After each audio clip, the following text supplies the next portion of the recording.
সুনামগঞ্জে ছাত্র জনতার আন্দোলনে অংশ নিয়ে গুলিবিদ্ধ হওয়ার পর মামলা করে বিপাকে পড়েছেন ভুক্তভোগী ও তার পরিবার। মামলায় আসামির তালিকা ও গ্রেফতার নিয়ে চলছে রমরমা বাণিজ্য। বাদীর অভিযোগ, সাহায্যের নামে এগিয়ে এসে মামলা বাণিজ্য করছেন স্থানীয় এক সংবাদকর্মী। এতে নিরাপত্তাহীনতায় ভুগছে বাদী ও তার পরিবার।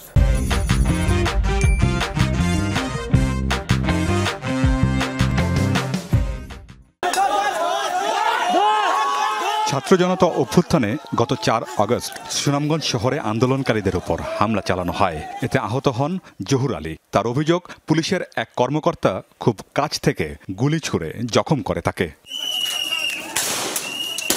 এই অভিযোগে ঘটনার ১ মাস পর ২ পুলিশ কর্মকর্তার বিরুদ্ধে বাদী হয়ে মামলা করেন জহুরের বড় ভাই। কিন্তু পরে দেখা যায় এ মামলায় নামে বেনামে আসামি প্রায় ৩০০। বাদীর দাবি, এত আসামির বিষয়ে কিছুই জানেন না তিনি। ছোট ভাইয়ের চিকিৎসায় সহায়তার কথা বলে স্থানীয় সংবাদকর্মী মাসুম হেলাল তার কাছ থেকে সই নেন। পরে ইচ্ছে মতো বসানো হয় আসামির নাম। আমি তো লেখাপড়া চিনি না, আমাকে কাগজ এনে দিছে, আমি এই সাইন দিছি। দেওয়ার পরে আমরা চলে আসছি। চলে আসার পরে শোনা যেতেছে সারা ৯৯ জনের নামে মামলা, ২০০ কতজন অজ্ঞাত রাখছে। রাখার পরে এখন নতুন নতুন আসামি ধরতেছে এবং আবার ছাড়তেছে। ওটা সব ডিল করতেছে সব মাসুম হেলালে, কেন আমরা তো আর জানি না, আমাদেরকে কেউ জিজ্ঞাসাও করে না। আইনি ঝামেলা থেকে রক্ষা পেতে গত ১১ নভেম্বর আদালতে আপোষের আবেদন করেন বাদী। হাফিজের অভিযোগ, হাজিরার আগেই সন্ত্রাসীরা তুলে নিয়ে যায় তাকে। আদালতে যাওয়ার পরে যে কিছু সন্ত্রাসীরা আমার ধরে নিয়ে অনেক ধরনের মারামারি করছে। এখন দেখা মামলা তুলতে গেলেও আমি নিরাপত্তা নাই জানের, আর না তুললেও জানের নিরাপত্তা নাই। তাপসটার মধ্যে সে বলছে যে এই আজহার এই মামলার এজাহার নামীয় এবং এজাহার বহির্ভূত কোনো আসামির জামিনে তার কোনো আপত্তি নাই। তো ১১ তারিখে শুনছি বাদী নাকি কোর্টেও আসছিল এবং সব শুনানি শেষে যখন সমন ইস্যু করার ব্যাপারটা উঠে তো স্যার বললেন বাদীরে খুঁজছেন, বাদী কোথায়, বাদীর আর পাওয়া যায় নাই তখন কোর্টে। অভিযোগের বিষয়ে ক্যামেরায় কথা বলতে চান না অভিযুক্ত গণমাধ্যম কর্মী। ফেসবুকে লাইভে এসে মামলা বাণিজ্যের বিষয়টি অস্বীকার করেছেন তিনি।